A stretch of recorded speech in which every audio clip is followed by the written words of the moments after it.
النرجسية أو الصديقة النرجسية. دي بالك من هاد التلاعب اللي يقدر يدوز لك في حياتك ويهز لك ثقتك في راسك كصديقة.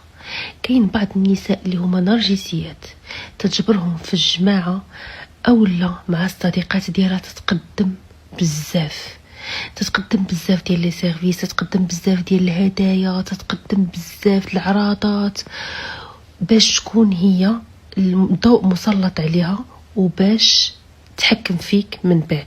يعني الا نتيا ما درتيش داكشي اللي بغات او ما سمعتيش الهضره ديالها او كانت الهضره ديالها ماشي موافقه للهضره ديالك، تتبقى تمانيبيليك بهذاك الشيء اللي قدمات. اوكي، فردوا بالكم هاد النوع ديال النساء، هاد النوع ديال العلاقات راهم محطمين، وهاد النوع ديال العلاقات راهم سامين. فهمتي؟ يعني يقدر يكون في حياتك الراجل ديالك ماشي نرجسي، راجل الله يعمرها دار، وتقدر تكون نرجسيه تتمارس عليك من طرف الصديقه ديالك. اوكي، فالعلاقات الهدف ديالها اخذ وعطاء. دائما كوني تاخذي، ما تقبليش العطاء اللي يقدر يكون داك العطاء الزايد هو فقط باش واحد الخيوط باش تلعب بيك بحال شي مونيكا.